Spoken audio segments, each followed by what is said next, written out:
भारतीय जनता पक्षाच्या अंबरनाथ शहराच्या वतीने डेन-एबीसी केबलचे संचालक अनिलदादा गायकवाड यांची विधानसभा सहसंयोजक पदावर नियुक्ती करण्यात आली। पक्ष संघटना अधिक सक्षम आणि मजबूत करण्याच्या उद्देशाने ही महत्त्वाची जबाबदारी त्यांच्यावर सोपवण्यात आली। भारतीय जनता पक्ष अंबरनाथ शहराच्या वतीने अनिलदादा गायकवाड यांना विधानसभा सहसंयोजक पदाचे नियुक्तीपत्र आणि सन्मान चिन्ह प्रदान करण्यात आले। महाराष्ट्र राज्य परिषद सदस्य तथा अंबरनाथ विधानसभा प्रमुख गुलाबराव करंजुले पाटील यांच्या हस्ते त्यांचा सत्कार करण्यात आला। यावेळी अनिल गायकवाड यांनी गेल्या अनेक वर्षापासून सामाजिक आणि राजकीय क्षेत्रात सातत्याने कार्य केले आहे। त्यांच्या अनुभवाचा आणि कार्यक्षमतेचा पक्ष संघटन वाढीसाठी निश्चितच उपयोग होईल असा विश्वास गुलाबराव करंजुले पाटील यांनी व्यक्त केला।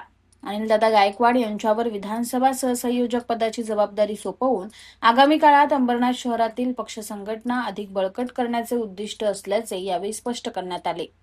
भारतीय जनता पक्षाचे निष्ठावंत कार्यकर्ते अनिल दत्ताराम गायकवाड म्हणजेच अनिल दादा आज यांना पक्षाने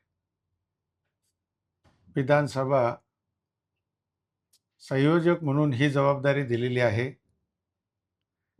आम्हाला विश्वास आहे की अनिल दादा भारतीय जनता पक्षाने दिलेली ही जबाबदारी इमाने इतबारे पार पाडतील आणि पक्षवाढीसाठी त्यांचा सतत प्रयत्न राहील अशी आम्ही आशा बाळगतो आणि त्यांना त्यांच्या पुढील राजकीय कारकिर्दीसाठी खूप खूप शुभेच्छा देतो।